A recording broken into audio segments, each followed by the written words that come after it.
Poor Numudan versus DivineDFP. If Numudan continues like this, he could easily find himself in the monthlies. Divine, on the other hand, needs a good run in this weekly because there is still a slot up for grabs based off of weekly points. If he can make a deep run, can he make it past the infamous Numudan?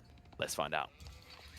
Divine in command of the French in blue, Numudan commanding the Abbasids in red, fresh off from taking down Core in a 2-0 fashion the previous round, looking really sharp, and really, you can see that the scrims that he's taking with Beastie Cutie and other pros are really paying off. He has been improving at a really rapid pace. There's a reason why Beastie discarded his previous apprentice and took on Numudan. Saw something in this guy. He's definitely looking fierce right now, been training with some of the best. Just like a Sith Lord, right? Yeah, I mean, I didn't want to make the reference again, but yeah, it's meet your little Anakin here. The question mark is whether Divine can be Obi-Wan. God, that would be a weird twist of stories considering the reputation he's made amongst the community. But I mean, I guess it'd be cool for like NA, right? Because like NA doesn't. I mean, NA has representation, but America doesn't have representation for Wololo so far. I mean, talk about the representation of NA, that is massive. Wham and Papi Po already qualified, but you know, still in competition is I Am Magic, Nyan Racing Cat. State has been in and out, he might try to qualify as well, so massive representation actually possibly from NA. But right now they didn't have it, right? Like they've got NA, but American, like the USA, they haven't got that. They're relying on the Canadians right now. They gotta step up. They gotta deliver themselves. I mean, I guess in a way they're gonna have like T90 in that castle, so it can kind of count. But I think they want a player, right? And Divine, I think, is one of the most obvious ones. GUA, of course, can't make it with the performances he's been putting in. I'm trying to think who else there is that's really been the standout. I mean, you mentioned State, but State, I know he just doesn't have the time to commit to AOE4 fully. It does feel like Divine is probably the best hope for the USA. Let's see if he can get something happen here, because indeed, as you said, he might be the last hope of USA here. For now, operating with 2 scouts as compared to just 1 from Numudan. Very standard openings on both sides over here. We talked about this one in the pregame, KP. Abbasids have a terrific matchup against the French. It is a really good one. In general, Abbasids are a great civilization, but especially against the French, they fare really well. What can the French do here to change that? Reroll their civ. Okay, that's a bit mean. It's a tough one. I think the French, one of the big things that kind of bottlenecks them is how they get overly reliant on heavy cavalry, right? Like, I don't know if you agree with this, but I think one of the biggest curses for them is they always have to go in on French knights, and eventually camels just relegate them to irrelevancy. That's the big problem, right? Like, you're trying to boom with the French, but the Abbasids are better at that. Your best unit on the field in the early game, the French knights, they are just, as you said, almost irrelevant, thanks to the camels. And then you even lose a scout here in Dark Age. Not a fancy look here so far for Divine. Yeah, I think what makes it even tougher is he's chosen the civ on the home map of the Abbasids, right? Like, that's the reality. This is, remember, we start with Lipany because it's kind of the balanced mid-ground, but the Abbasids love Lipany, same as the Delhi. It's got the most berry patches of any map in rotation. That is true. In the end, Divine was able to yoink a villager away from his opponent, but do keep in mind that Numudan was playing from a 1-wheel lead at Dark Age at least, because he didn't commit to a second scout. And for the Abbasids, you get the feel, losing 1 villager is not a disaster. I mean, they are replaceable, easily replaceable once fresh foodstuffs come in. That's the thing. He's willing to expend them just to get the gold. Like for Numudan, the rush is to get gold as quickly as possible. We've seen how Abbasid players can get tripped up if they don't get gold required for wheelbarrow, fresh foodstuffs, and their tech up. And being up against the French, you know he's going to be looking to get a knight across the battlefield quickly to prevent you from getting that gold. And also, it's just a bit of an extra gold, but still important, Hardened Spearman. Something that you want to grab against the French. Something that you can easily skip against many other civilizations, but not only are you gathering your gold for, as you said, wheelbarrow, the tech up, and fresh foodstuffs, you also need to get that 35 extra gold for the Hardened Spearman. Divine, he built up a reputation for this. Multi-TC French, more standardized these days he'll be going into it, but remember that he's doing this against an Abbasid player. The Abbasid is, of course, the most efficient civ at adding additional TCs as quickly as possible. And the French, on the other hand, although they can build villages quicker, that just means there's more burden on their economy. Indeed, that's the big thing, right? This is why Abbasids are just so oppressive, really. not only do they have insane getter rates if you consider the Golden Age as well, they are barely spending resources on their villager production, they have a rapid escalation of economy, but still can easily afford to match the opponent's numbers, if not even outnumber them. Yeah, I think the trick when you're playing as the French is to... The way forward, shall we say, to try and get like a good chance against the Abbasids in the feudal age, which you want because feudal's going to last a long time. You need it to as the French. I think you have to kind of lean into knights and, say, spearmen, bait your opponent into kind of doing the same, and then hard leverage archers. The whole logic being is you don't want to give an Abbasid player the flexibility to go back for horsemen, right? Because that's when it falls apart. I think as the French player, your MVP of your format needs to be archers. Yeah, it's difficult though, because so many times we have seen that horsemen plus spearmen from the Abbasids, they will just overrun the knight and archer comp of the French here. So you really get the feel that these knights at the beginning have to do some damage, at least delay the opponent by a minute or two, so you get a little bit more time to build up your numbers as the French. Absolutely, and you see for the moment, French players are able to keep Numudan on the defensive, but this area is fairly easily to defend, and the spears are always a looming threat. Another thing that you mentioned, that they go for the hardened upgrade, it's not just that. If you can get in phalanx, oh my god, is it an infuriating tech. You just feel like you're safe when you're getting close, try to bait out like a brace, and all of a sudden you're stunned. Yeah, it's brutal. It also increases the effective DPS of the spearmen against everything. So they actually become much more efficient against archers as well, though still suboptimal engagement. But look at that DC spot. Beautiful one out here for Divine on both of his hunts, but also somewhat risky if you consider the fact that he could easily get cut off from all accessible food if he gets that denied. Yeah, and Numudan is going to be playing out to the deer as well, has berries nearby. You can see that Divine's trying to delay it a little bit, but can't really stop the villagers with this many spears in the neighborhood. Especially considering the problem of going for a secondary TC so early as the French is that you can only push one knight. And I actually think Numudan's aware of this. I think he's fully aware that his opponent went for a secondary TC, even if he hasn't scouted it. Yeah, that's a great point indeed. He sees that there is just way too few knights on the battlefield, so Divine has to be doing something else, and that something is likely a second town center, which actually raises the question of whether or not Numudan is contemplating going for a third TC here. Could make a lot of sense. The format definitely supports it. There's actually a spot to the east of his secondary TC between two berry patches that would be good. He could also move it south side with the berry patch and tree line just to try and secure resources. I think usually when you're playing the Abbasid player, you're creating a schematic of a safe zone, right? You want to try and block entrances to your base, and I think that's another reason why Lipany is so juicy for this Civ. Not just all the berries we mentioned, it's the fact that there's a lot of choke points that get created via wood lines and mountain lines. And that's a great point indeed. You can play that good defensive gameplay at the beginning, and that's what the Abbasids want to do. They want to play a defensive gameplay at the beginning, force a decisive engagement, and then just snowball the game. That's their style. Now, for Divine, it looks like he wants to go aggro over here. Double range is being dropped. Blacksmith on the way as well for him. One has to wonder whether Numudan is expecting this, though, because he only has one scout on the field, not really scouting the base of Divine. In fact, he's kept all the way back home. So this might come as a somewhat nasty surprise for him. You say that. He's already got the stables down. I think Numudan understands this is the only way the French can play this matchup. It's why their win percentage is so bad. It's like there is no other build you can do. What? Like, give me another way, Lidakor. Give me another way as the French. What do you build instead of archers here? I wish I could give you something here, KP, but I have to agree. There's just simply nothing that you can do. You could maybe flirt with the idea of playing the Trinity composition, just going spearmen, archers, and knights, but then again, it's difficult because the Abbasids will outnumber you with archers and spearmen. Their spearmen with the phalanx will also be more effective than yours. So really, when it comes to unit compositions, the only difference is that you're making knights as opposed to horsemen, but the numbers advantage on the side of the Abbasid easily swing it in the favor of the horsemen and the additional units as compared to just knights and their supporting crew. Yeah, and the frustrating part is, like, in some ways you want to do spears because you get decent value out of the melee tech upgrades, the French, but once again, the Abbasids get more. Like, so if you both go for these melee tech upgrades, spears, double the amount of spears attacking, the other cool thing to consider is if I'm building double the amount of horsemen to you building knights, and we both get the melee tech upgrade, who gets better value? A horseman, easily. It's crazy when you think about it that way, right? Like, it starts to make sense why kind of zerging cheaper units is more efficient for prolonged feudal battles. And do keep in mind that once you get the melee attack upgrade as well, it's also going to buff the Abbasid Spearmen too, which have the phalanx. So the same way that you're getting more value from the first melee attack upgrade for the Abbasid spearmen as compared to the French spearmen. You're also having that for the horsemen as compared to knights.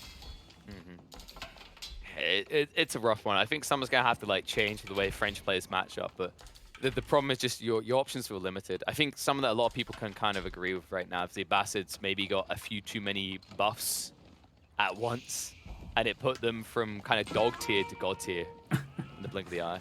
And now horsemen marching, their advantage, of course, quicker than the knights. Sure, they don't strike and kill as fast, but they're able to body block very easily. And the idle time alone here is going to sting. Remember that Divine is going hard into archers, and it now is being idled on his entire wood line. And a big thing is that the gold mine was also idled, so you can't consistently produce knights over here. He's also trying to go heavy on the blacksmith upgrades. That's going to be slowed down as well for him. And most importantly of all, probably, Numudan has seen his unit composition, so he knows fully well what he's facing and the approximate numbers as well of Divine's army. So far, Numudan's just vibing on that 2 TC format, but I wouldn't be surprised if he tries to sneak a third. I like the idea of him just focusing 2 and going more aggression. I think he can block out Divine a lot more because Divine is now stuck defensive in his base. It's very difficult for him to get out. Oh god, nice again. raid once again. It's the way he's body blocking as well. The villagers, they don't take optimal paths away. It means that he's now losing in terms of eco count. It's 49 to 49. He should be ahead because he produces them quicker. And remember, every single one he loses is 50 food. Every one that Numudan loses is only 25. Yeah, that's a big thing, and he's just keeping up the pressure on Divine, which makes it impossible for Divine to break out and actually threaten him, especially with those walls being up as well. And this could easily be Numudan's ticket to Castle Age here. Him being the aggressor means that he could easily buffer up any kind of counterattack and just get to Castle Age, start pumping out his own Lancers and Men-at-Arms. Whoa, Cowboy. He's going to be forced to double down on Feudal for the moment. You can see the upgrades coming through because he realizes Divine has massed full Feudal combat. But this fight could give him access. 12 horsemen up against this, limited in spear count for Divine as well. Means that actually Numudan looks like he's got a more healthy comp. Not many knights in the mix of Divine either. That means mobility is on the Abbasid side. And as we know in these Feudal fights, mobility is always key. It allows you to body block out and easily get the correct unit formats matching up against each other. Only 4 knights on the field, KP. That is way too few. Spearman numbers slowly increasing here for Divine, but here's where it gets scary. The escalation potential of the Abbasids kicking in at the 12-13 minute mark. Look at the archer numbers. A minute ago, Divine had massive numbers advantage. Now it's 12 to 21. This is a good enough fight that Numudan can take. And Divine has to finish the game here very soon if he wants to win this. And I'm not so sure he's got the penetrating force here with that army to do so with. Yeah, and you know, speaking of things that just won't penetrate, how do you bring down a secondary TC? Your only option are these rams that Divine's going towards because of the torch armor you get as the Abbasids. This is another thing that makes them so annoying to deal with. If you don't invest in rams, it's incredibly difficult to go in and kill their extension town centers.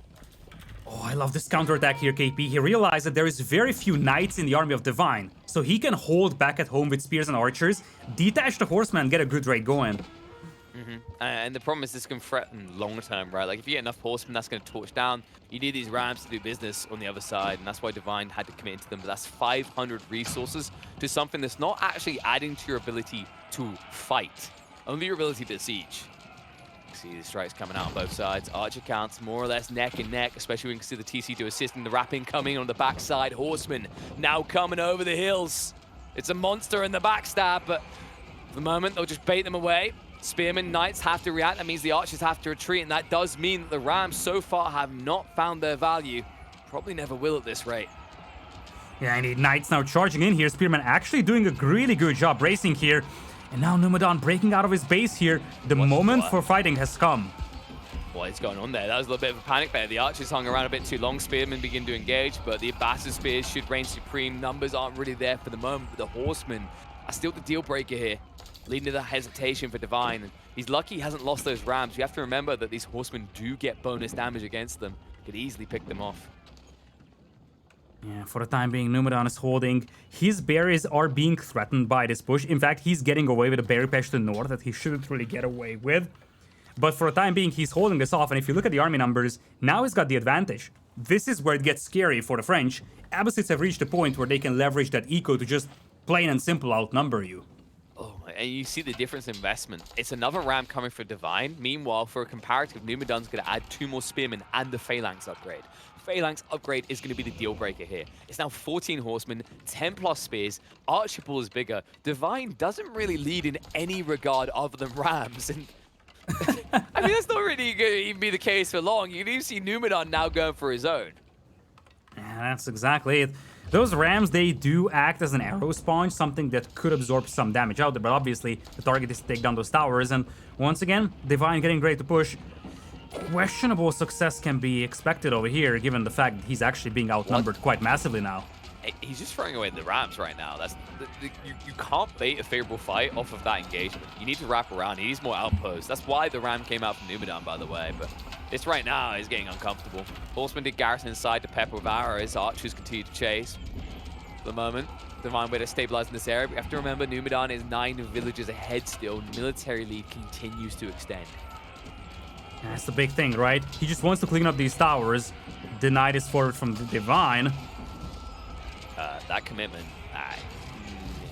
The problem with this type of commitment is that if one of your knights dies and you kill a ram, it's an even trade.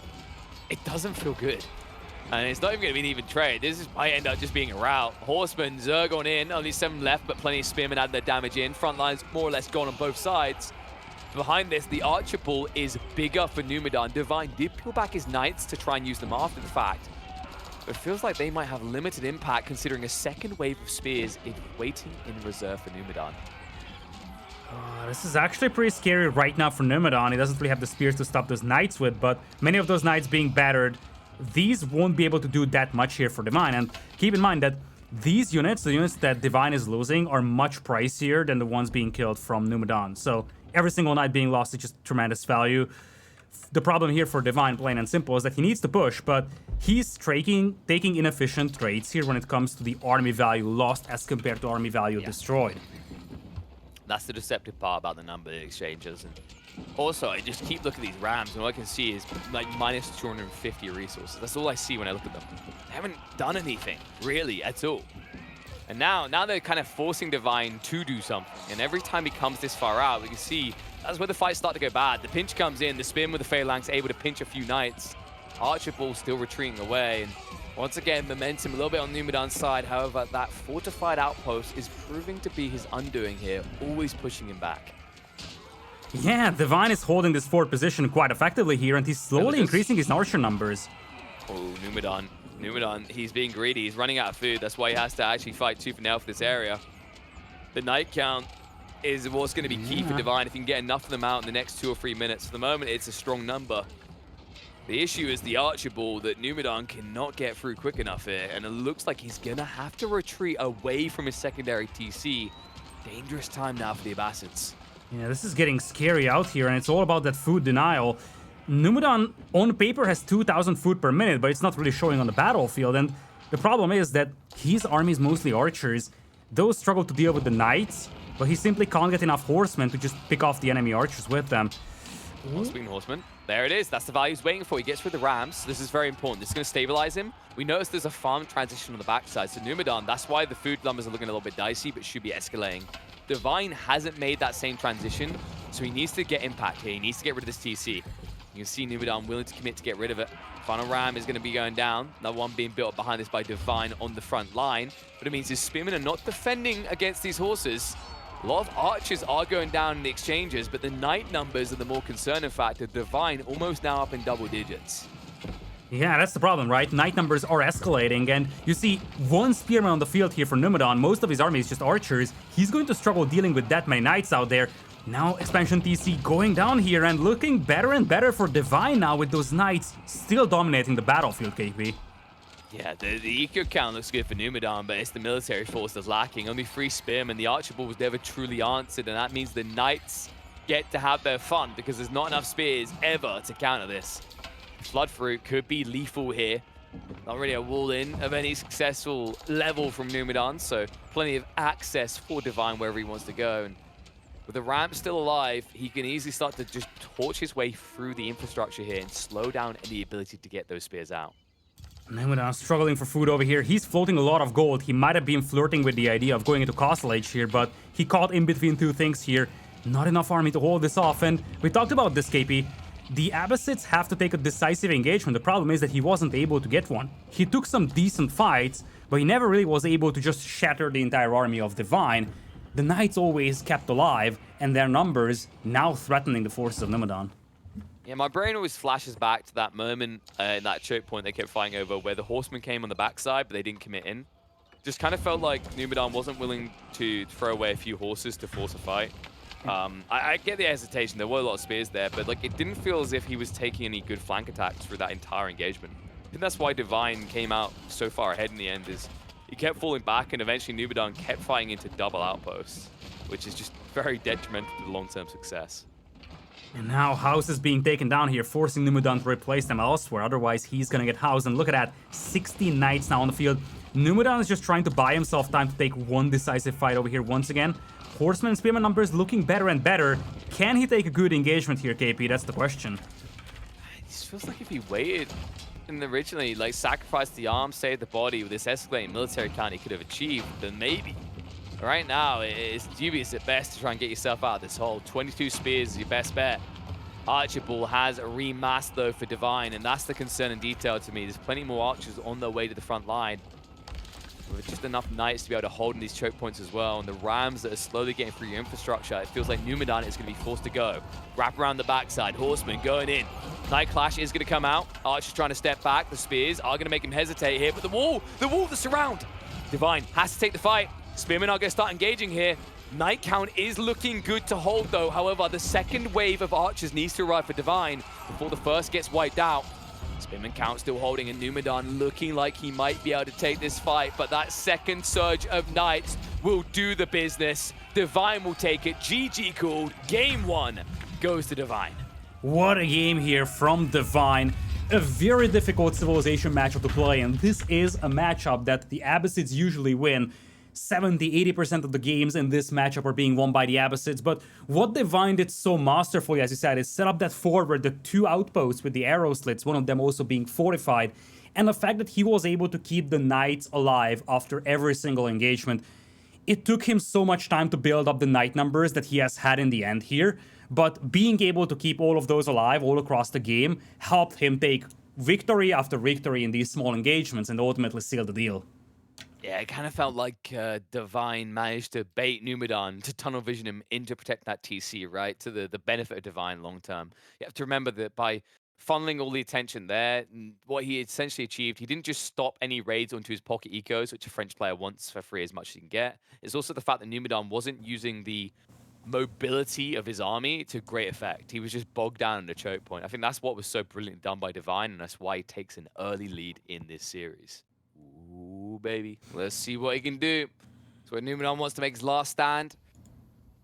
And we'll have to see if we get any sort of double scout early into like sheep pull on your opponent's side. I remember we had Mr. on the cast who was talking about this, that it's more beneficial to just send a scout across to your opponent's side of the map and then mirror their movements to end up about 60-70% of the sheep. And on the off chance they don't get their own sheep at home, you end up with a lot more than that. Yeah, the other interesting point that Mista had when it comes to this map is that with the French, which is not something that either of these players are using right now, you would know which direction to go straight away because you know the locations of those markets in the other corners, so you know where your opponent is. Any other civilization has to take a gamble. Am I going left or am I going right? And if you take the wrong gamble, it could be a disaster. Now, it looks like Numudan is taking a good gamble over here because he's collecting most of the neutral sheep from the middle of the map, starting off quite strong already. Yeah, he got a horde going with him there. And I think Divine played it a little bit safer. He got both of his angles first and then started to move out. But it does look like Numudan could potentially get more as a result. You can actually see that he's even going to the northern corner to take everything away on the backside there. Really important, actually, because that rotation means he can go back west. He should end up covering about 2/3 of the map. Divine, I don't think he can actually take a route to contest this unless he kind of does a very weird X marks the spot style where he now darts the western corner. Oh man, this is such a good start here for Numudan. You see, he's going to take down one of the hunts from the opponent as well. And look at the scouts of Divine. Barely any sheep trailing them. Unless you have a couple of sheep under your town center already, this is a disaster for Divine. Now, what we have to think about is Divine, realistically, as long as he gets about 12 to 16 sheep, you're good to go. I think actually 10, you can kind of make it work as well, but it makes you overly pressured. Problem I'm seeing right now is one scout has no sheep on him. He's already dropped off. This one's only got about 5 or 6. This could be barely skimping a 12 sheep game at this rate. And this could be appealing for Numudan, as I said, to Oh, possibly open up with some more aggressive strats. He's getting a lot out of this. You'd expect the Roost Player to do kind of decent, right? Because you should be able to take more with 3 scouts versus a 2. Looks like he's going to miss out on one of the wolves at least, but overall, this is a really good pull for Numudan. This is really good indeed. Easy 300 bounty for him with the wolves coming in. Plus, of course, actually way more than that. Well, what's this wolf doing? What? What? Bruh? Bruh. Okay, he's going back. Fine, it's fine. Like, yo, follow me. I got your wolf Oh, pack. it was the low HP. That's why. Ooh, that was tight. That was very tight. So Numudan will get the extra wolf, pull it back. So that's 100 gold come back home. He's already at 215. Between all the scouts, between all the sheep he's got about what, like 15 sheep at 5 each. This is gonna be an incredibly high bounty start for Numudan. Yeah, easily 400. Like, he could get himself the 500 mark, possibly with just one boar out there. Yeah, so 24 sheep, 5 each. Yeah, this is looking pretty solid, actually. This is impressive. I wonder if he'll go for some sort of ball play. You do have the option available to you due to the fact that the HRE doesn't really contest it. But I think it does inherently slow down your timings, and it's just more value to play onto the fishing instead. Yeah, I agree on that one. The fish, it's not gonna last that long, like at least the individual pawns don't. But as you said, the boars are of secondary importance over here because you have a much juicier source of food, those being the shorefish. I'm wondering if Divine wants to try and play any type of aggression actually in feudal. We've seen a few people being forced into the racks or the stables early on. I feel like you can't just naked castle against the Roosts as they are going to force pressure. I think one of the big issues is, say you do just rush castle, the Roost player can already have knights out in the field, so you won't necessarily get your relic straight away. Or horsemen. And the thing is that the Roosts, they can also rush their own castle age. It often gets slept on because nowadays the Roosts straight fast castle horse archer build is way less popular, but still that Golden Gate is a powerful landmark to catch up to the HRE when it comes to castle age timing. Yeah, I feel like loads of Roost players prefer to use it right now to insulate their economy by going for a secondary TC, but you're right, you can get towards a fairly quick castle timing, especially if you consider that he's got plenty of sheep, so if he wanted to play a condensed format, it would work. I just think there's just too much value for a Civ that shouldn't have to be stuck in his base to go out of his base like this, right? And you're now seeing that pull come from Numudan. He is going for the boar after all. Somewhat surprising choice over here, though not unprecedented. Unless this is gonna be something... He's gonna TC drop the golds, KP. Yep, this is going to be an aggressive drop, either a TC or Wooden Fortress. Now, so far, he has not bought the stone, but he is holding on to 2 tickets. Seems like it's going to be a Wooden Fortress, considering you only get 1 ticket at the beginning of the tech up. And he's going to arrive ahead of that, but 1 Wooden Fortress here will block out a lot, and Divine is a gluttonous boy. He went on the stone, this got spotted. He was going to go multi-TC. Oh, Spearman already popping out, though. And indeed, this is a big commitment from Numudan. No stone being bought. This is just going to be 1 tower out here. Villagers being pulled by Divine. Uh-oh, it's going to be a melee mosh pit. He has to fight the spears here. Numudan try to get a little bit cheeky with this. Divine had the perfect read, getting the racks ahead of time, and it looks like Numudan will be forced to idle up and run away. Now, the good news for him is he has wheelbarrow. And right now, Divine is idling a similar amount of villagers to him. It's actually worse for Divine because those villagers could be inspired even, whereas the ones for Numudan, well, they are just ordinary villagers, but still, this tower did not work out. For a moment, I thought he was gonna TC drop with the amount of villagers he pulled, but he just wanted to commit to that tower with 8 villagers, it seems. So it was a big commitment. Yeah, usually when people go for the TC drop, it's about 10 villagers from what I've noticed recently, even if it's on the boar. But in this situation, he only pulled the 8, so I was kind of expecting some sort of Wooden Fortress into maybe a fallback on the boar. Seems like he didn't get his full value, though. Just has to back away. Yes, you did have all these people being inspired, or not being inspired, rather, as they had to chase. But the problem you have on the flip side is, you know, it's still the rest of his eco being inflated. And instead, you weren't getting your one-up with your economy, right? You were just running around. Did you see that, KP? That scout had 0 HP for a brief moment. So you're saying he's a hacker? This is disgusting. This guy, he's clearly got God mode on. I don't like it. He's back to 4 HP, but he was at 0. And he regenerates as well. Clearly not human. Yeah, the way it works is that I think if the timing lines up in a very wacky way, you get that regen in the very moment that you get hit. So you are technically dead, but actually alive. So what you're saying is, so it's kind of like one of those fruitful moments, like moments before you die, your whole life flashes before you. And he got extra, like, you know, he kind of held on to that. This is a story, guys. That's Timothy the Scout. You know, he overcame a critical injury that should have killed him. Speaking of critical injury... Timothy, no! The Reaper comes for you. It's fine. His story was overrated anyway. Archers aren't really stopping anything here. This is a little bit worrisome for Numudan, actually. I think he was expecting Divine to get a bit more greedy with his TC placement than he actually was. Yeah, indeed. Maybe he was expecting it on the shorefish. It's actually not there. Oh, there is the tower, though. And the spearmen have been picked off, KP. Nothing to defend that gold mine with. Yeah, but... Wow. I mean, I'm looking at the generation now. It's like, well, yeah, but the second goal, and there really is nothing to the north side at all. The generation was not exactly generous in this situation. He needs this gold, so Divine is going to be forced to fight in that area. Okay, yeah, that's what I was talking about. It's all the way up there.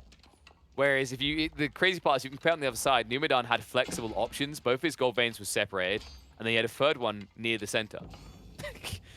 Divine has plenty of stone, which kind of fits for his multi-TC build, but that was it. Oh, Numudan got a divine intervention into that series from the map gods.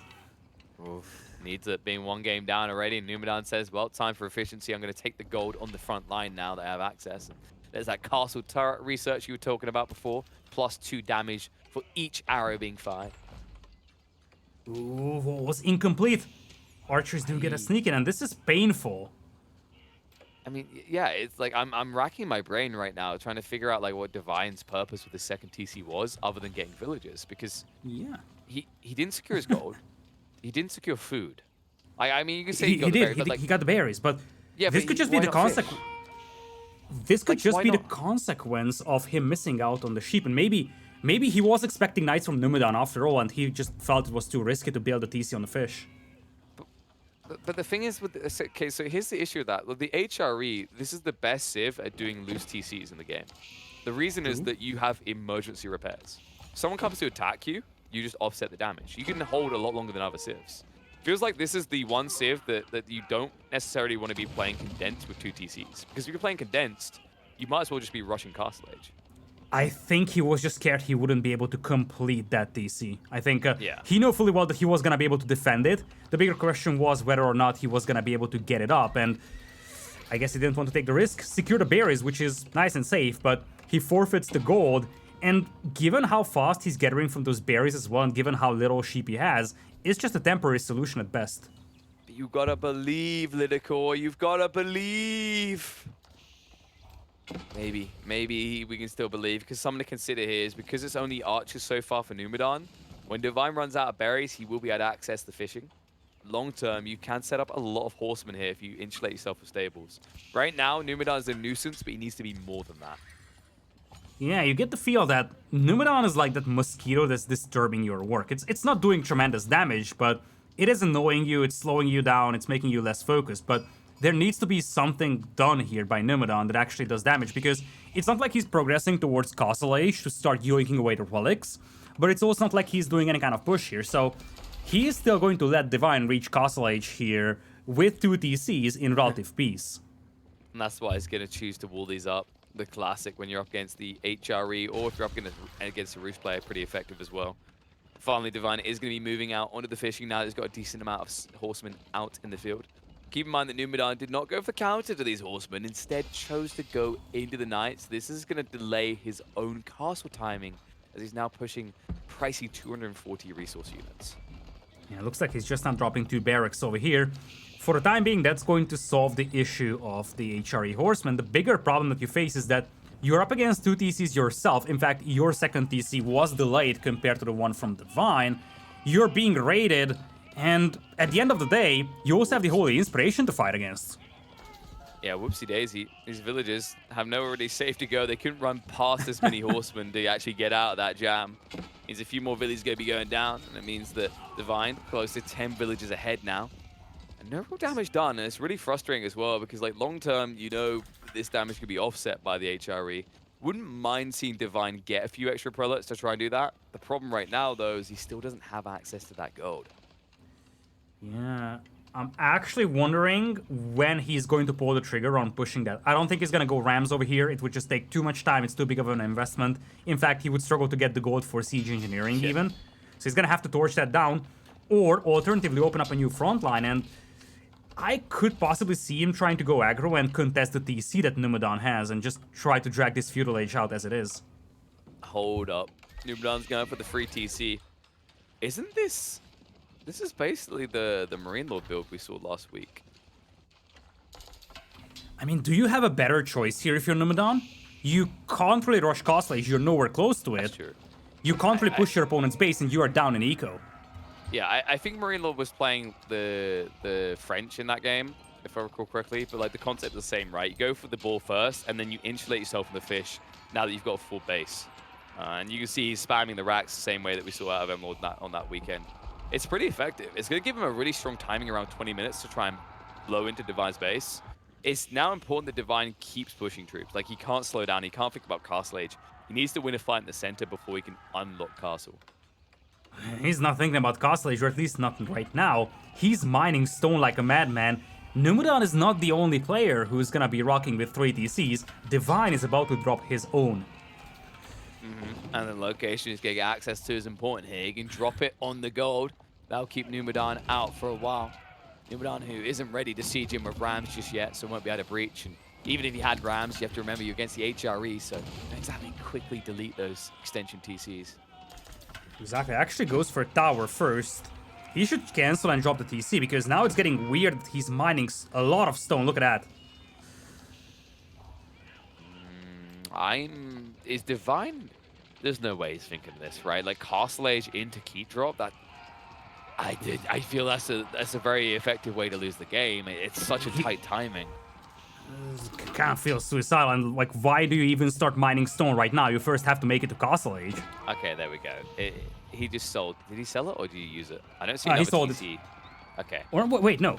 He couldn't have sold it. He was at 400 gold, or like 300 gold a couple of seconds ago.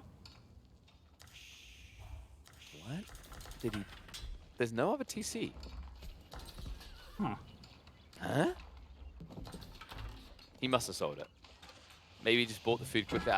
Oh, arrow slits. Okay, yeah. He's getting arrow slits on towers. But he didn't pump that many arrow slits and they're 25% discounted, right? So like he had, how much? Was it like 500 stone? He had 600 stone in the bank or so. Yeah, the math doesn't actually add up for this. I'm a little bit perplexed by this right now. Fortifications also coming in for towers as Numudan is starting to push in. Yeah, okay. Maybe the logo just wasn't showing because it wasn't the active thing and he just queued them. That would make sense. So fortification is pretty cool. That's going to give him long-term stability, and also that gives him a drop-off point for the relics later on. But right now, it's just about stabilizing him against these dives. Numbers are still not looking great for Divine if you look at the raw count, but the horseman count is impressive now up at 15. Does give him flexibility in these fights. Yeah, he's facing a lot of spearmen out there, and he got his own spearmen massacred by the archers out there. Dead bodies from blue littering the battlefield, but then again, you have these defensive towers, and Numudan has no means to push into those, and now you have a pretty spread out base here for Divine. He's got a lot of wiggle room, so it's not like he's confined into his base by Numudan. Just simply staying on the outskirts of Divine's base is insufficient now for Numudan. He needs to make a push happen, but first he also wants to go to Castle, it seems. And Divine's already beaten him to this. I actually love the way Divine played this. He set up the outposts first, upgrades them next, and then goes to the tech up. Means that Numudan can't dive him. Divine will beat him to the punchline. Now up the Radiant's Cathedral, needs to get access to those relics fast because, of course, Numudan is not going to be far behind him. He did create gates on each of these walled-in relics, so he will be able to pick them up. Reinforce the garrison. You just can't dive, though. This is the problem. Numudan's just trying to keep him condensed, but he's fully aware what's coming next. He needs to wait for his upgrades to kick in, and we can already see Divine now looking to switch into the men-at-arms.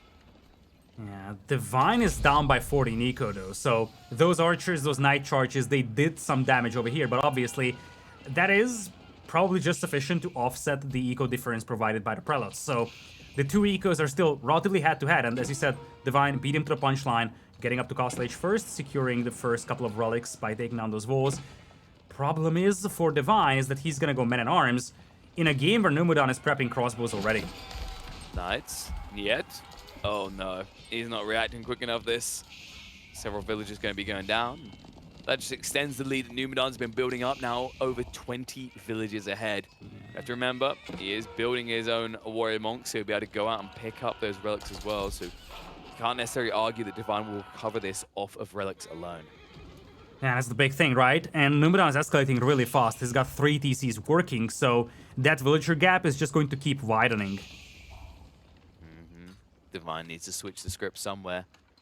So far, not really seeing it though. Trying to prep some knights, but we have to remember that the Rus, they've already built some. They can try to match you there, and actually, realistically, they don't have to. Instead, Numudan seems to be going hard into a static comp with crossbows and melee to just push him fast.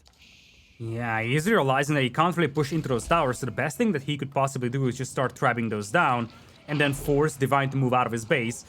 And Divine, his army isn't looking super terrifying right now, most of that just being either knights or horsemen, against Numudan, who's got a lot of crossbows and spearmen out on the field already.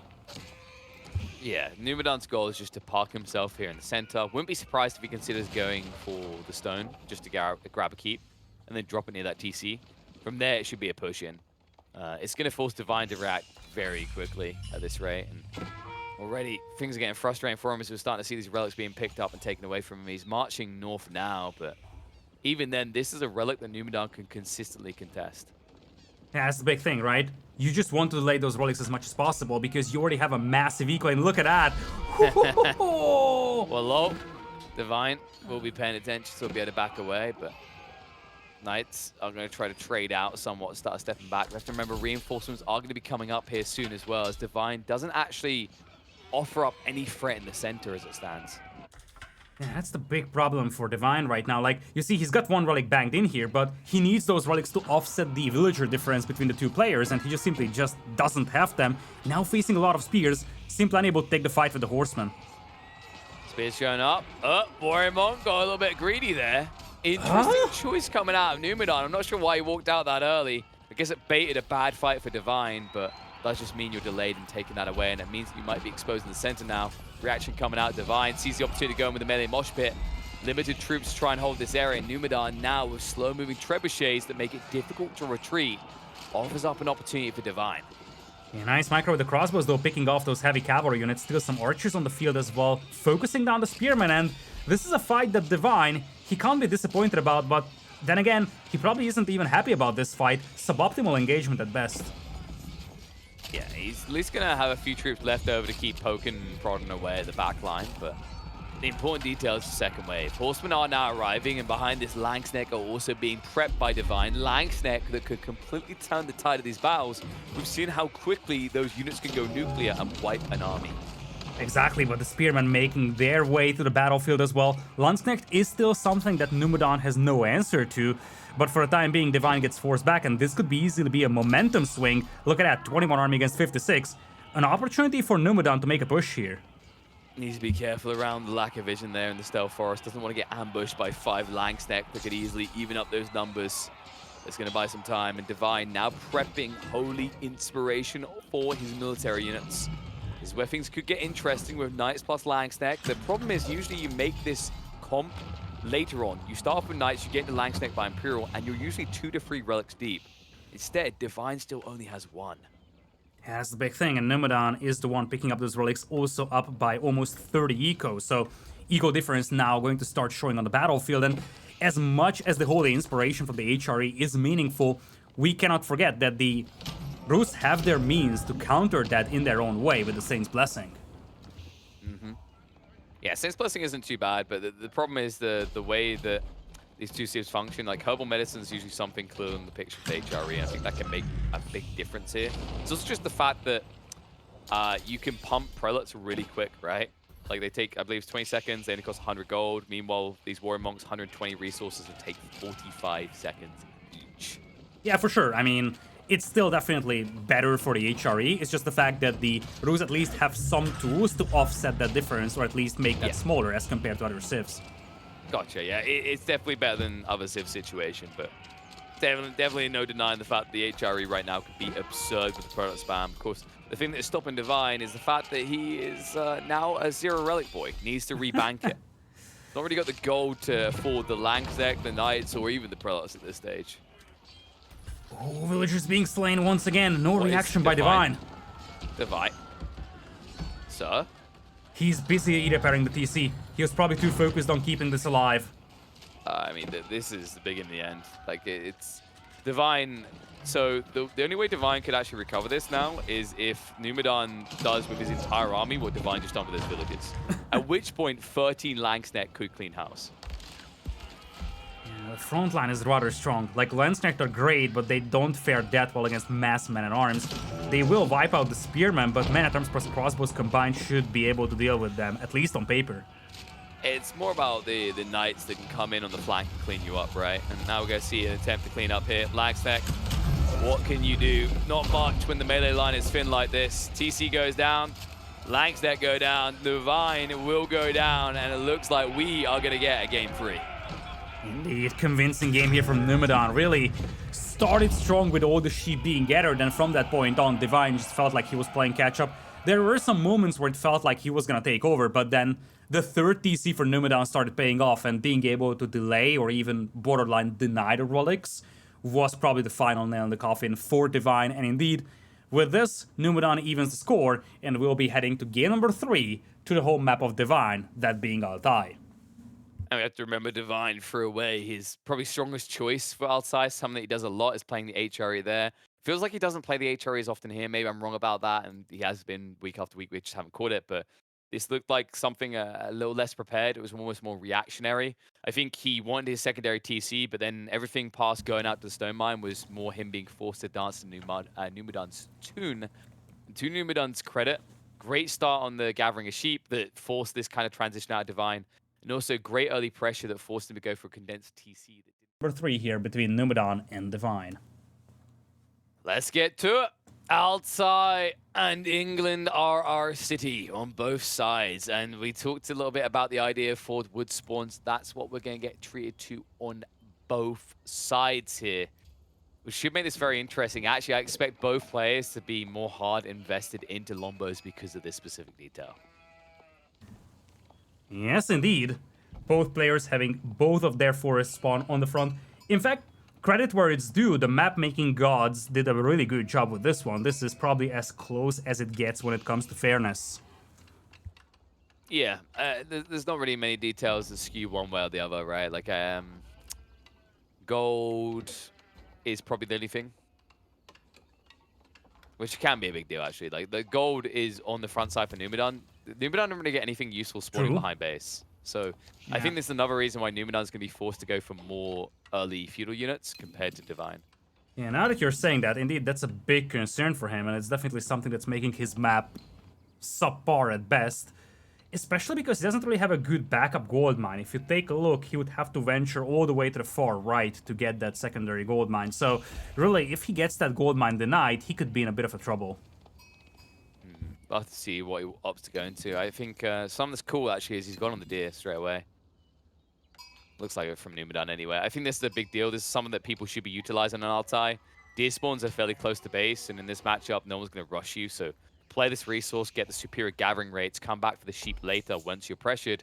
Meanwhile, on the other side, you can see Divine didn't do this. Also, Divine dropped an early mill, which suggests that he's going to be going towards Wheelbarrow.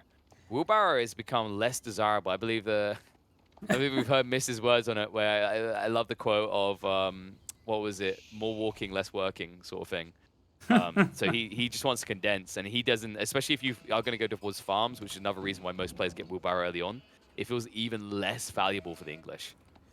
Yeah, I'm actually wondering how much Divine is going to delay his feudal age here. He does have the mill up already, so that at least opens up the possibility of him dropping a couple of farms in Dark Age, but that would delay his feudal. I'm actually wondering whether he wants to set up some farms so he has a bit more longevity or a little bit more sustainability and risk missing out on the feudal age timing and possibly getting himself pushed, or is he just gonna rush feudal here and just play the standard good old-fashioned longbow style? So it looks like they've both gone for Wheelbarrow in the end. I think Numudan gets served a little bit better for this, simply because he didn't just stay on sheep. It makes a little bit more sense.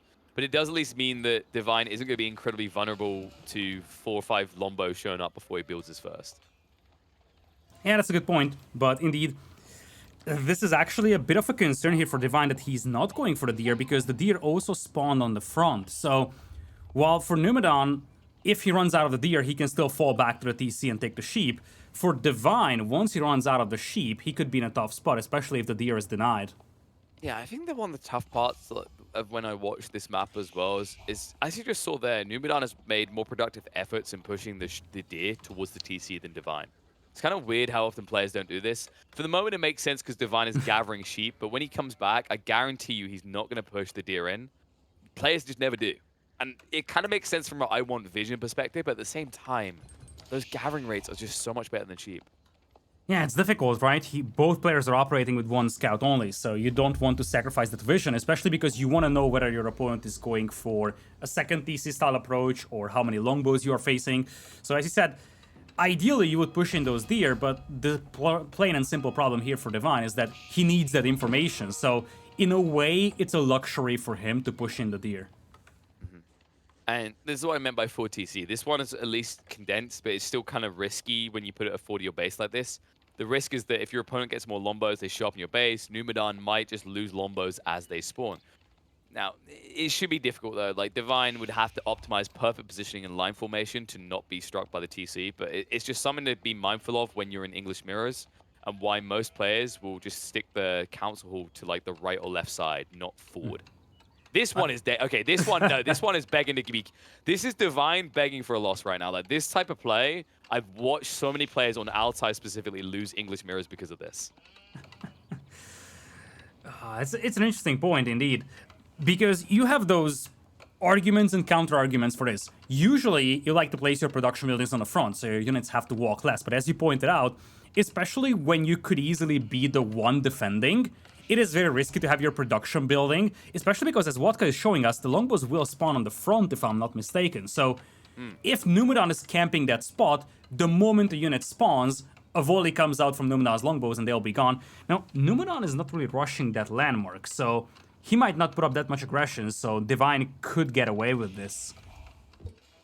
Here's the thing, like, these type of placements, you know, the argument that gets made for them is, it's more efficient. I can push my troops to the front line quicker. It's very efficient. Efficiency doesn't matter if you're dead. Okay? I'm efficiently pushing out Longbowmen and they insta-die. This is always the issue. If you're more than a house away from your council hall, you're begging to get spanked. And the problem with this is if Numudan looks and sees this from Divine, he realizes that at any stage, if Divine loses Longbow count, he loses the game. Yeah, looks like we won't have a lot of longbows showing though, because both players are gonna go 2 TCs. The big difference here is that I'm not sure if Divine originally planned to do this. He scouted the stone mine of Numudan so that this is gonna be a second TC build. By the way, a very well streamlined second TC build. The moment he was up to feudal, he dropped the second TC. And you get the feel that Divine is playing a bit reactionary over here, because he didn't seem like he planned to start going for second TC until he saw those stone miners. I think he did. I don't think Divine does like what I'd say is the optimal build. It's almost like going D's gives you a quicker timing for second TC, right? Yeah, it's almost like it's better than it's one of the two, right? Yeah, it's almost like Deer is the quickest timing possible into second TC / castle times to the English. Oh, true, because he didn't use. Oh, I forgot about that. That Divine didn't use the deer. That's probably indeed the difference maker. Yeah, and now he's setting up a TC to now use the deer. It's weird when, like, I feel bad. Like, I feel like I'm just, like, poking and mocking. But, like, when you highlight these, because it's very important in English Mirror. Like, why were you not already on the deer? You actually built the mill, right? There was 0 reasons to not already be on deer. And Numudan knows this. He's starting to wall himself up, realizing that if he can just use those small little forests spawning on the front, wall himself up, he's gonna have the advantage when it comes to TCs. I wonder how much of this was... Like, oh, God. And now the longbow count, of course, with Numudan. I was just about to say, I wonder how much this is down to, like, comfort, if that makes sense. Like, you know, kind of habit more than anything, to not play deer. It does just feel like a suboptimal play for little reason. If he didn't have the mill, I get it. But he built the mill, he went wheelbarrow. and he was still on sheep. It's a difficult one, right? I also don't understand why he didn't go for that. Maybe he felt like walking distance was a problem, like he didn't want to push those in. And then he just said, okay, sheep is just simple, it's straightforward, and I will just TC my second, or my deer patch. Yeah, But then again, it's just a suboptimal build, right? So I'm trying to think from his like thought process of the one argument he might have is that the deer were a little bit loose and he wanted to wait for like wheelbarrow, but like he could have placed the mill between the deer and it would have been optimal even before wheelbarrow. But the issue that like, makes that fall apart is even after wheelbarrow is complete, he still didn't go onto the deer. He's on him now, which is great, but it's just like the difference is the fact that Numudan's been gathering deer for 4 or 5 extra minutes. Actually, more than that, because remember, Numudan instantaneously built the mill. Yeah, it could just be a mindset difference, really. Because if you think about how you would play this one with other civilizations on other maps, you would just place your second TC on the hunt, right? So that's the usual way of approaching your hunt. Obviously, Alta is different given how close the hunt is to that starting TC, so it could just be the mindset difference that Divine was using a general mindset when it comes to TC placement or when it comes to timings, whereas for Numudan, this was more Altai specific. Yeah, to me, I felt like he was going to try to push the deer in at least, and that was the efficiency play. But when he goes back for the other TC, I think it comes back to what you're saying, that maybe felt a bit more reactionary. Be curious to know if he originally intended it. But as a result, now in this situation where they're now finally both playing on deers, we could see a comparative castle age timing. In fact, if anything, Divine might come out ahead because Numudan blinked first. He lost on the longbow count, and then he went into the defensive outpost, and now he's gone into a stable into horsemen. Yeah, it feels like he's a little panicky over here. For a reason, to be honest, because those longbows, these are annoying. They're denying his gold mine for the time being, and this forced him to add a couple of horsemen, slowing down his castle age timing. Those longbows are paying for their price. Definitely getting value. Loses the scout, though. Yeah, scout goes down, but at the same time, he has 5 longbows. Numudan might be forced to invest in additionals. You can see a second horseman coming out, but Divine is already on his way up. So Divine, this is the advantage I was talking about. English mirrors turn into this, you invest more, no, you invest more, and Divine must have felt confident when he saw that horseman come out. Yeah, indeed, he's probably feeling more than happy. He wants to go for his own knights too. This will be scouted by Numudan. Numudan also sees the King's Palace being placed, so he knows fully well that he's going to be a couple of seconds behind in castle age timing. Nothing too terrible. At the end of the day, it might matter more that Numudan is up 3 villagers. It would matter more if Numudan completed the wall in. He never got all those walls up, right? So the worry I do have here is his golds on the front line. This is something we highlighted at the beginning of the game, and it means that Divine has a clear focal point. I think Numudan, the beneficial area for him is if he can find a way to draw Divine on the defensive. Yeah, but that's going to be difficult. We're talking about the mirror, and you see both players are thinking about the same unit compositions. And I love how Divine already started walling up his left side, something that Numudan also was thinking about, but in the end was denied. And look at what Divine just did. This will be talked about a lot, I think. Adding a scout after losing his initial one, he just needs that so much for acquiring targets to those knights. So much value added there. So some games offer clear opportunities to do this, and it's baffling when people don't. The reason he had a clear opportunity here is, remember, the tech up wasn't complete yet. So he can afford to build a scout while he's waiting for the tech up. It makes a lot of sense. I'm glad he done it. There are plenty of players who just don't do this. And it's to his credit. Like, you need vision, especially on a map like Altai with small stealth forests and choke points. If you don't notice a key detail like 2 or 3 knights wrapping past your army, they get into your economy and they are like Rottweilers in a nursery. It's not going to be pretty.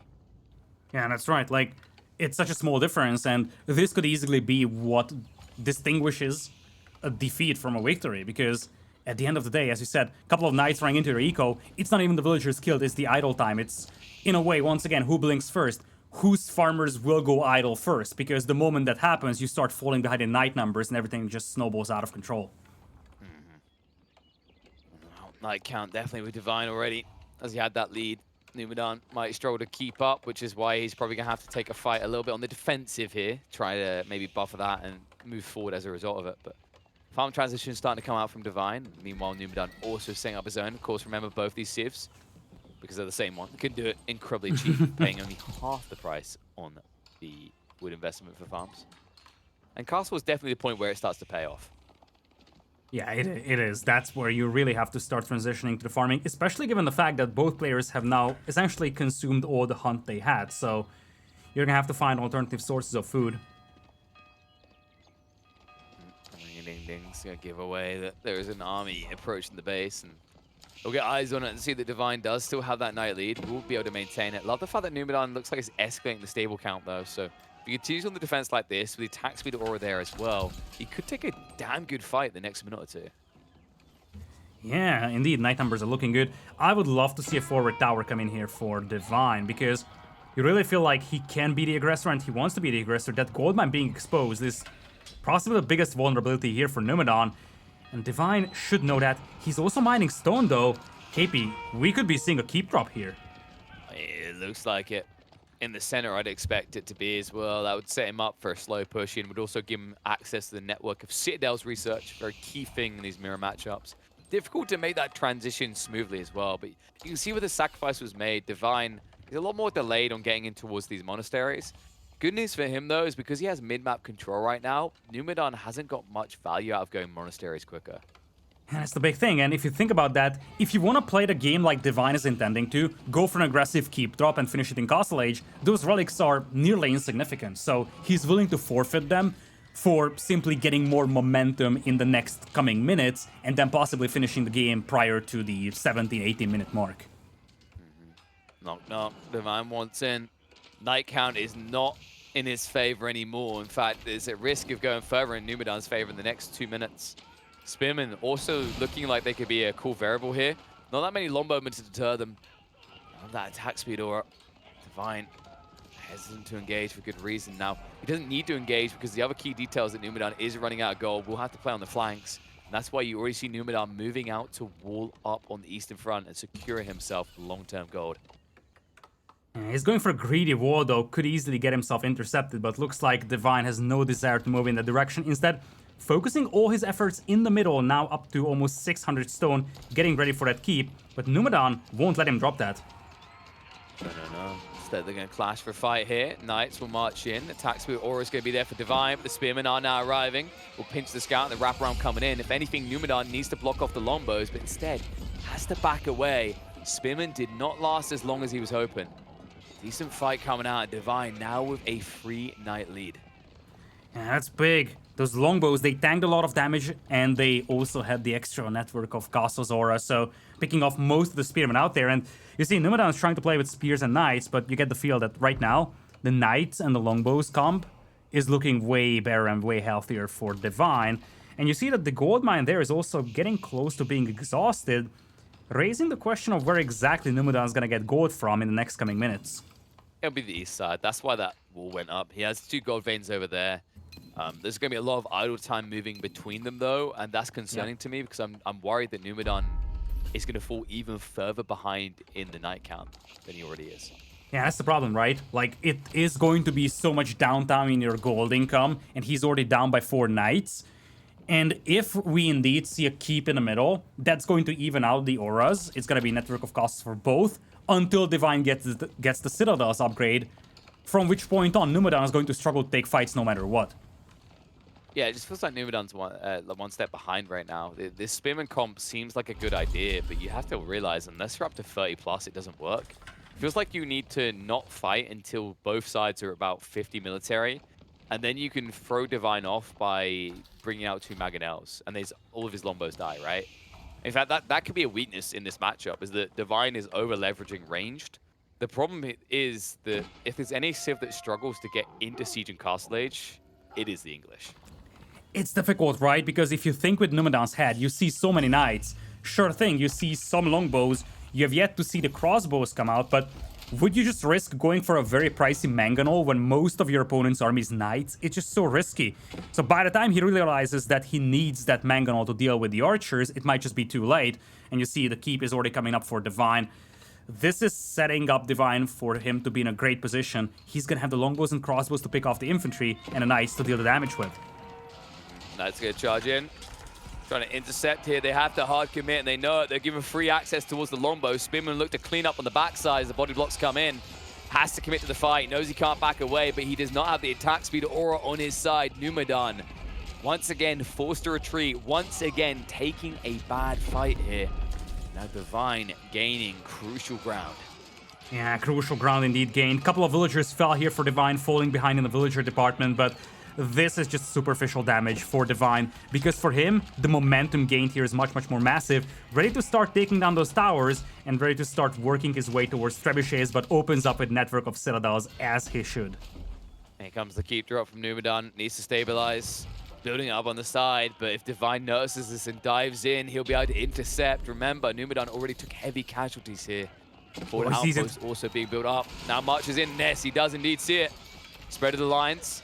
Longbows and crossbows behind this need to be intercepted as Numudan will wrap around. Force the fight there, but will be quickly pursued away from the spears. Outpost is almost complete. Divine might be able to start turning this in his favor, but too many knights means that Numudan will be able to stabilize, rather, with the keep going up.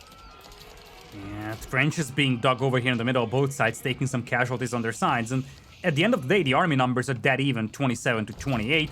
Both players with a keep and a face-off, and both players soon with Network of Citadels bonus. So Numudan was able to weather their storm over here, bought himself enough time to get a defensive keep up, and now he's playing from a decent defensive position, up by a couple of villagers, but you get the feel that this game right now is relatively even.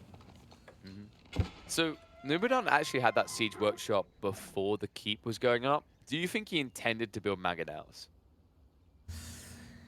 I think he spotted the stone miners and he was expecting a keep drop. Okay. I'm not so sure, but I think that's the story behind it. Yeah, like long term, I like the idea because Divine was close to 20 ranged. He was building even more. So by the time you reveal the Mangonel, like I think the Mangonels are one of the biggest game changers when you reveal them, right? If they're not spotted. So if you get like 2 mangoes, you smash that back line, succinct, looking good. But yeah, maybe it's just a pipe dream. Looks like we might have a slight crasheroo. Would be a fun weekend if we didn't have a vicious crash at least once. Oops. Apologies, folks. We'll look to get that sorted ASAP. I mean, guys, it's an English mirror. All you're gonna miss is they'll both be in Imperial Age by the time we get back. You're gonna miss a couple of longbows, right? It's an English mirror. That's true. They're just gonna build more knights. They're gonna clash. Nothing's gonna happen, and then we'll be back.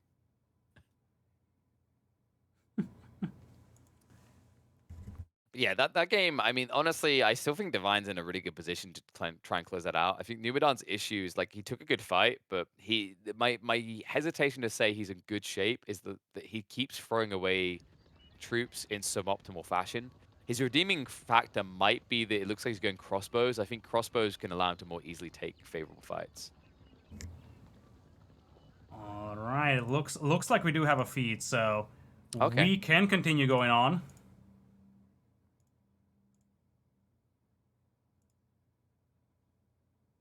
Give me game. Give me game. Game! There we go. Trebuchet is up for Divine, though, as well. Now he's got that forward siege workshop, aka the keep working. Look at the keep for Numudan. Or the little blaze. Did he even prep network of citadels already? Like, I know Divine has it. I don't think Numudan does, though. I think he got it. Does. Okay, so at least he has some value out of this, but he's wasting time on an outpost. This is annoying. I actually think you need to go for the keep, because the problem right now is Divine is paying wood to repair. Meanwhile, Numudan is paying stone. Stone is a lot more valuable and a lot more limited in this situation. And it's worse than that, because not only did you just lose the keep on the front, you also lost a siege workshop that would have been valuable to start adding more siege weapons. Trebuchets, springles, those are.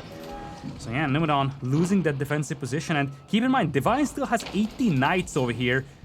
Something that he could just use to run straight into the enemy base and start raiding the farmers, given how slow Numudan's army is.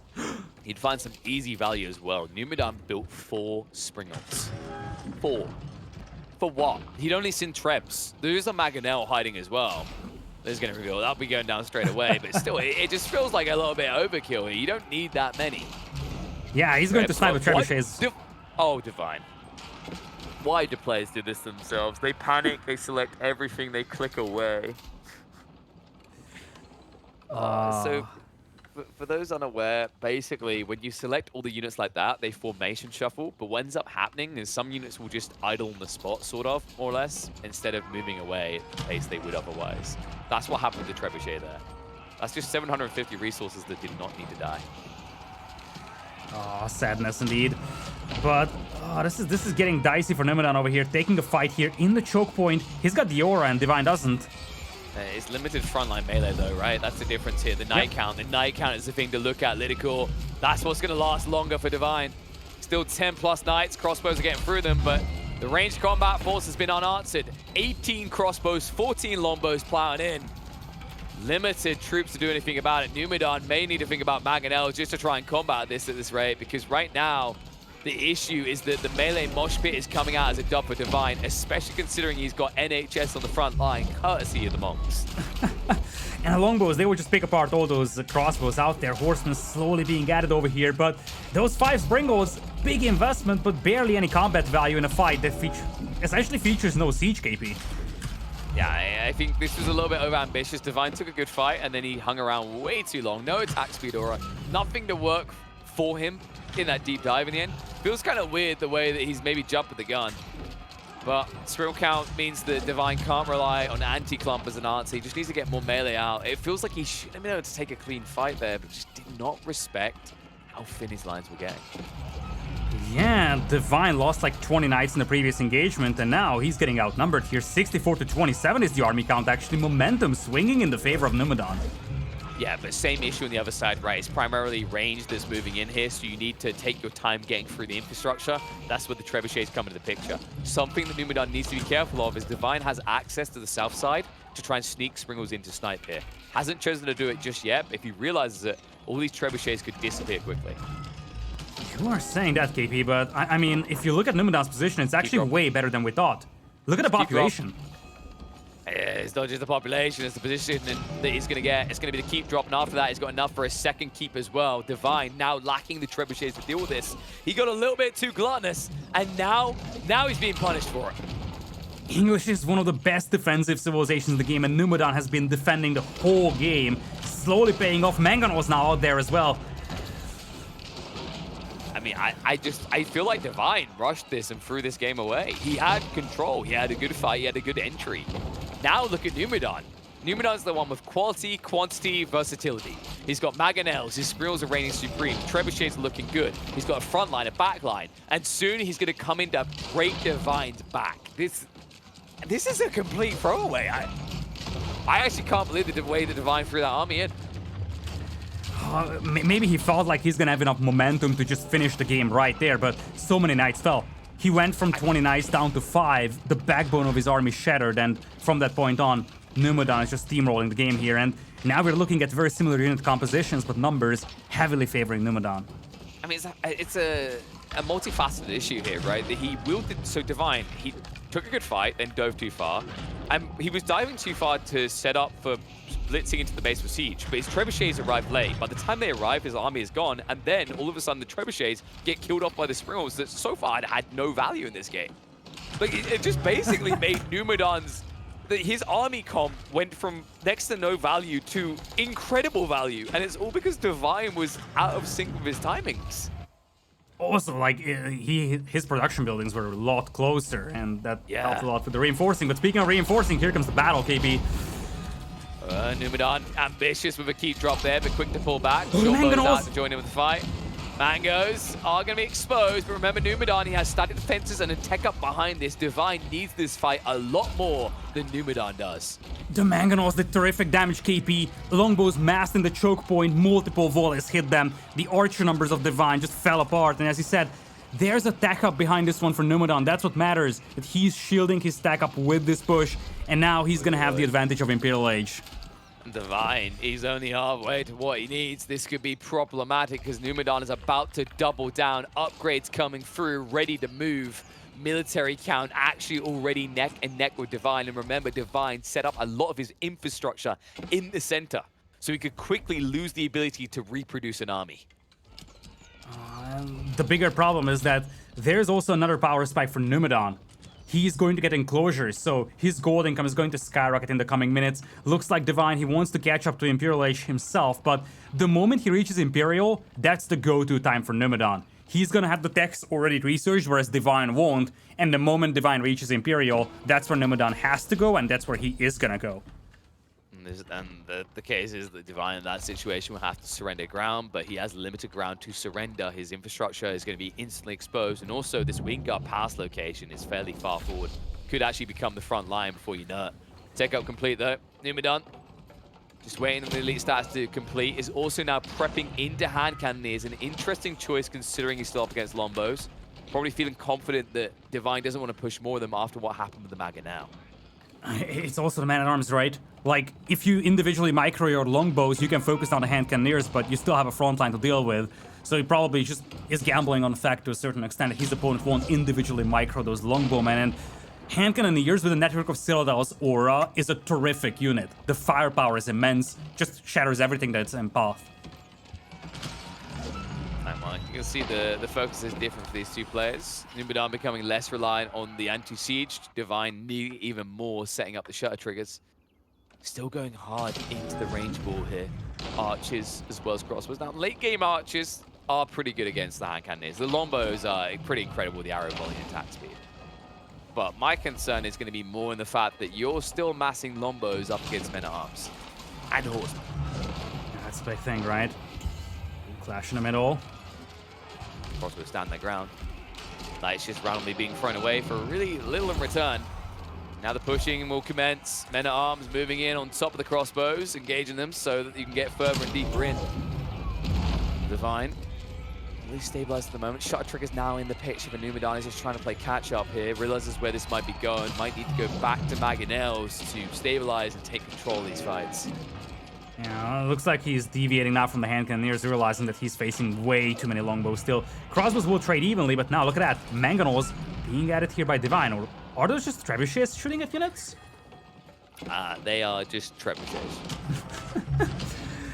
For a moment, I got happy seeing rocks fall on top of infantry, but then I realized it's just trebuchets. It's fine. Just wait for the Sharon projectiles. They're coming for Divine. Then True. you'll really have to care. And that's the weakness actually in this matchup of going mass men-at-arms, is if you aren't pushing constantly, you're dying to trebuchets. It's just... It's so weird to even say that. If you're not pushing, you're just dying to trebuchets. I mean, it's kind of true in most matchups, right? Like, oh, you're just killing my buildings because I'm standing still. It's just in this situation, we mean your troops are going to die as well, not just your buildings. It's pretty absurd. Oh. Almost in the picture, as his arrow volley soon for Divine. In the meantime, forced to take this clash. Only 7 hand cannoneers for Numudan.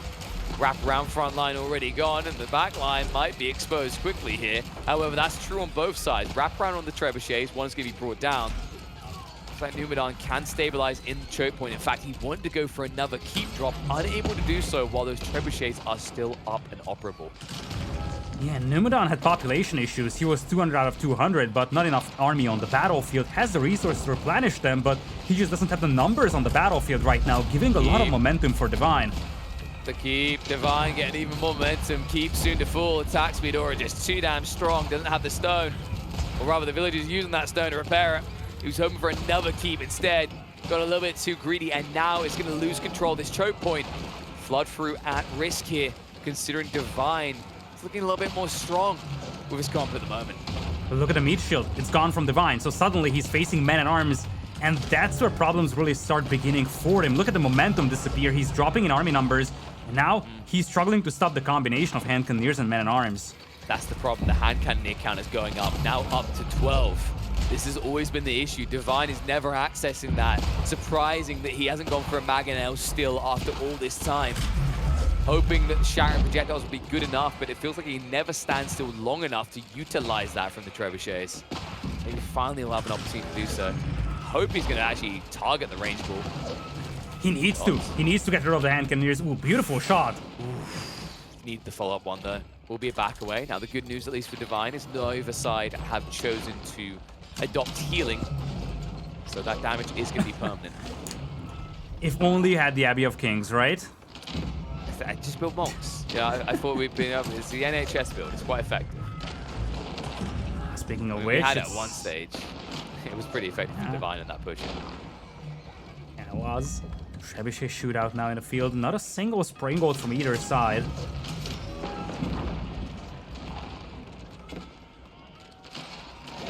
Remember, Numudan hard invested in these. He got biology.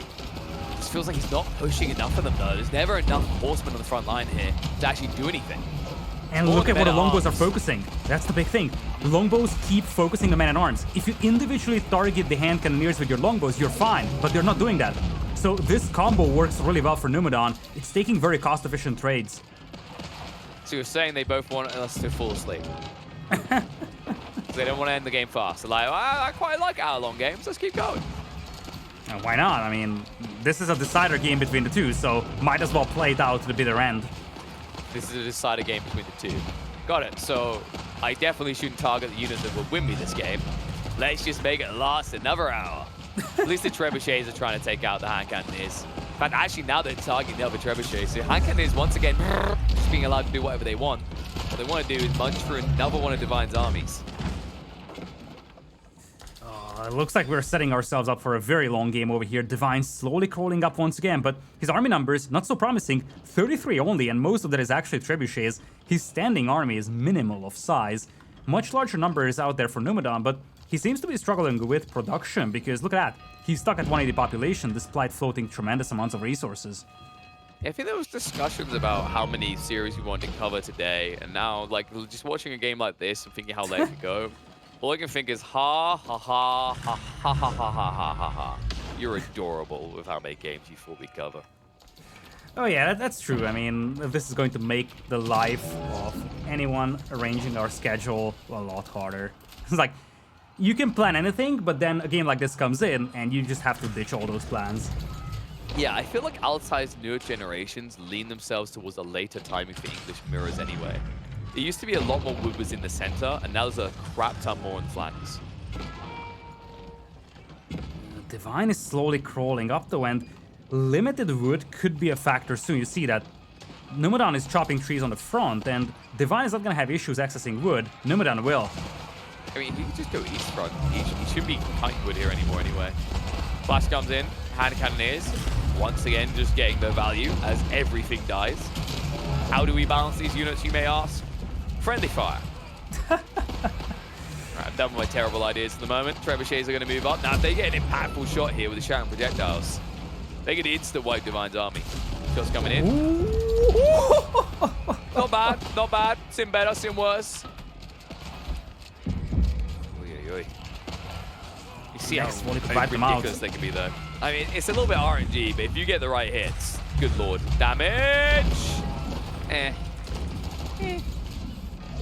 Less impressive. New frontline is being added by Numudan. He's switching to knights. He's already up to 12. Looks like Divine is trying to do the same thing over here, but knight numbers are looking better for Numudan. And look at the army numbers.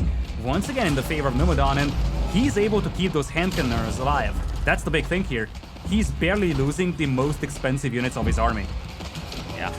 Only those shattering projectiles were targeted on the hand cannoneers instead of the trebuchets. Oh, speaking of trebuchets, hand cannoneers, interesting choice. They didn't want to dive in to finish them off or back away, but something that's kind of interesting to think about here is the fact that Numudan only just got military academy. This is usually a tech that's taken about like 20 minutes in, 25 minutes in. Feels like it would be very impactful in this situation where you couldn't make any progress.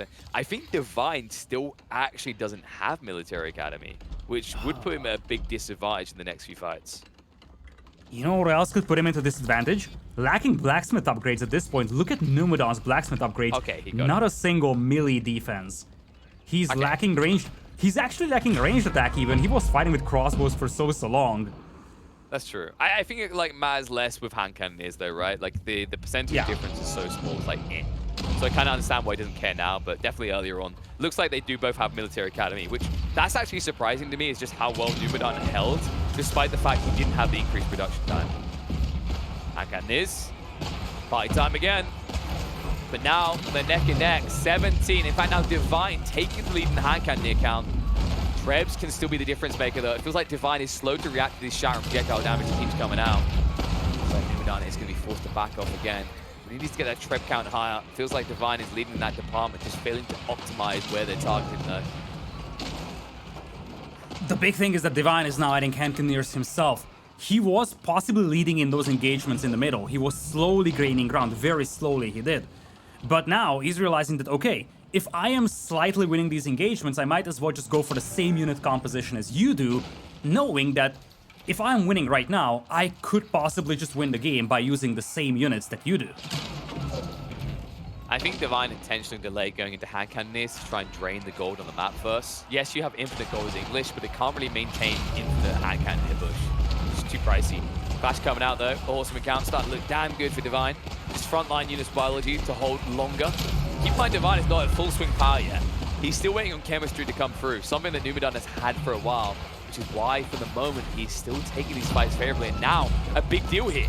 Surrounds onto the hand cannoneers, will trade out well there, and then afterwards he might get an opportunity to take out the trebuchets. Yeah, this is a big one indeed. The meat shield for Numudan holding longer, and then he's just peppering down all those hand cannoneers with his own, and this is a really good fight for him. Nowhere to run back to either for Divine, he is in full retreat. This is the momentum swing that Numudan was waiting for. He could peel off the Horseman and just chase those trebs right now. That would be a big deal breaker. He has enough hand cannoneers to trade out with them individually. In fact, if he waits around like this, you can see how it backfires. He finally realizes he was standing still too much. Needs to get rid of the trebs first. Horsemen are in. Targeting them down fast, and despite Divine's long-term efforts to keep Numudan oppressed by targeting trebuchets first with Siege, seems like the Horseman is the better bargain here.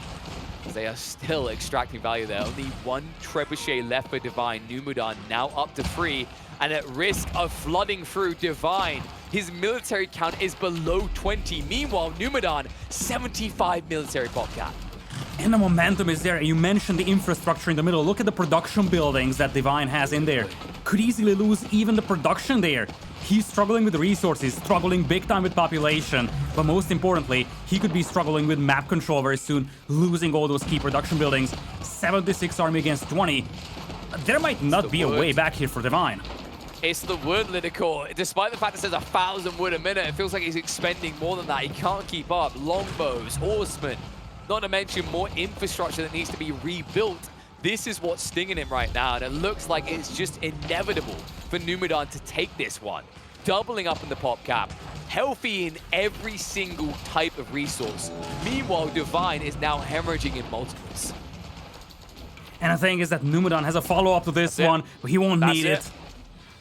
GG gets called. Numudan will slay Divine. That is a 12th seed player going down. Numudan looking to make another deep run, taking out some favorable targets on the way. What a finale over here. An English mirror started out slow, but then escalated into full-on Castle Age warfare. So many momentum swings in this game as well. Seemed like Divine was gonna be able to overrun Numudan, then Numudan turned it around, took down the forward keep. Seemed like he was gonna take this game, and then Divine once again coming in strong, pushing Numudan back into his base.